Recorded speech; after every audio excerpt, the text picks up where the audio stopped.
What sparked your interest to start long snapping?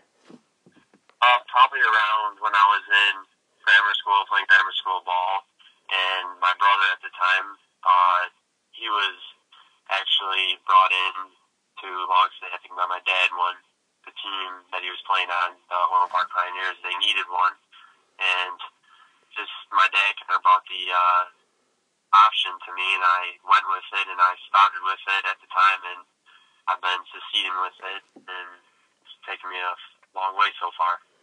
Okay, how long have you been long snapping for now? Probably since seventh grade.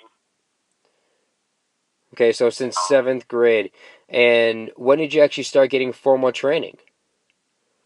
Probably just started now 2.5 years ago, towards the end of my eighth grade year and the beginning of my freshman year. Okay, and who was your actual first professional coach? Nolan, you were. Okay, I was. All right, and how often would you say you would go to lessons and stuff like that? Usually try to get there every Sunday, but if I couldn't, then at as much Sundays as I could, and I'd get my privates in, and I'd just keep working. Okay, and would you say that you've had a little bit of an advantage since your brother John, he is the snapper for Kansas University? Would you say you've had a little bit of an advantage because since you have not only me that coaches you, but him that's also there to help you out as well? Yeah, I definitely would say I would because it with snapper with him here in my just around here in the backyard and being able to work with him. It's another person that knows what's going on, and he definitely knows much about long snapping. And since he's at such a high level right now, he's able to be a great coach to me and help me out. And it's really fun to compete against him since he is at that high level right now. And if I get the opportunity to beat him, then it's a little bit of a bragging right to me. Yeah, no, I've definitely noticed the competition between the two of you. Has that really lately just really sparked up to be even more competitive as you've gotten better, or has he also gotten better at the same time too? Yeah, I think we've both gotten better at the time. It really makes us shoot for that goal to beat one another, and definitely keeps you practicing so that you can do that. Okay. How would you describe your experience with the Nolan Owen long snapping lessons? I would describe it as a great experience because coming up there on Sundays, usually you come up there and we snap, of course, and you're snapping with a great group of kids, and uh, you're learning a lot. Definitely, you definitely got to take that into not just there. You definitely got to continue snapping when you're at home, even when you're just sitting there watching TV. You can always get a ball and do some forehead snaps, and it's been great because snapping with these kids, I made some good friends, and even John Shannon, I get to play against them every year with him at Loyola. So it's definitely been great. So would you say that your relationship, friendship, I guess you can say, with like the Shannons and that kind of thing, is that kind of a point of a motivator for you to just to keep getting better as well? Yeah, it is because anytime he's so high up there, it's he's a good kid, and it's always you try to go up against one another, to beat him, and it's just been fun. Yeah, I could see that. So have you had any really experience of really visiting with coaches yet for college, or really kind of getting some form of recruiting exposure yet? Just a little bit, not too much right now. Hopefully, within this upcoming year, it should start to come more.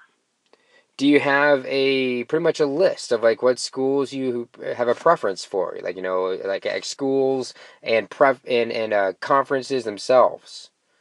Oh, my dream school, of course, would be Notre Dame. If I got the opportunity to play there, I think that'd be great for me, and I definitely would do that in a heartbeat. But if any D1 school was, able to offer me a D1 scholarship, I'd be more than happy to. Cause that's definitely one of my goals in life, just to help my parents out by getting them a scholarship, so they don't have to pay for me. Cause they've been paying for me all this way, and I just want to reward them with that. And any D1, D2, D3, any of that, and then any conference. Hopefully, maybe somewhere a little warm. Playing up here in the Midwest, it's a bit chilly sometimes, but anywhere that gives me the opportunity, I'd be willing to go there and play for them. I could really appreciate that, especially keeping yourself open for pretty much any school that calls in. It's the same thing that I did, and that's what takes you places. That's what gets you the best Mm-hmm. opportunities, just remaining open. Um, Right. now, it sounded like you've gotten a lot better, which we we're starting to see that through film, seeing that through the course of the past couple of years. What would be like some of the like, pieces of advice that you would give based off of these past couple of years of you getting better that you could give to somebody else that's a little bit younger than you? I'd say definitely, taking advantage of the skill you're given and, just going out there and not only are you snapping for those 2 hours with you or the private, but definitely coming home and snapping in your backyard or grabbing one of your parents, mom or dad or sibling, and going outside and snapping with them and doing drills. And then you gotta work at it. Whenever you go up to Nolan, you just gotta have the mindset that you're competing with those other kids, even though it's a friendship. You always want to beat them. And I kind of have a thing where I kind of have a motto. It's called win the day, and I just kind of when I go up there, I just want to win the day and just be the best long snapper I can be. So you sound very competitive. Do you have a preference of which lessons you like to do? Do you like to do the group lessons over the privates or vice versa?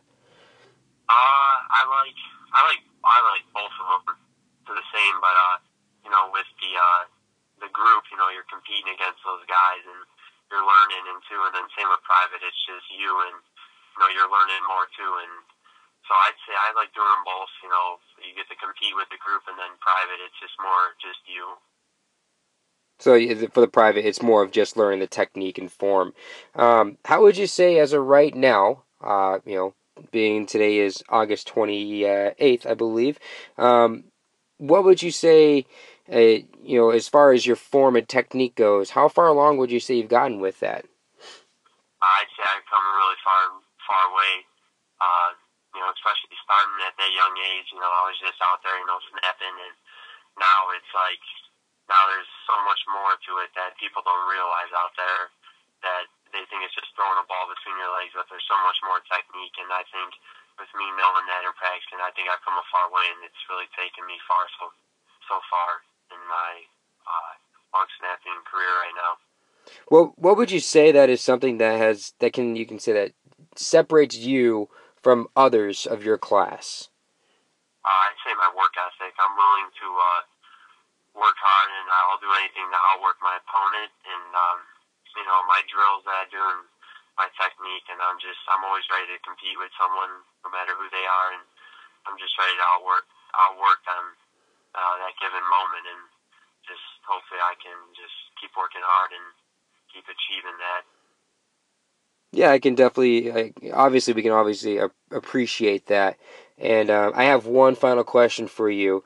Do you have any particular tips? It could be based on form. It could be based on work ethic. It could be based on whichever you believe would be the most beneficial tips towards the youngsters of NOLS that come to the lessons. How would you believe that it's something that they can work on to just really succeed at these lessons? I would say probably just work ethic. You just gotta come home. You gotta do all the drills that you're used to doing on Sundays at NOLS. You gotta just come home. You can always repeat those drills, whether it's outside, in the house. And I think really when you work at home, it's really going to help improve. And I think you'd be able to realize that a lot when you see it with these kids when they're working at home and when they're not, because you can tell by their technique and just that they've been working hard. And you always need to work hard, and it's just got to keep working.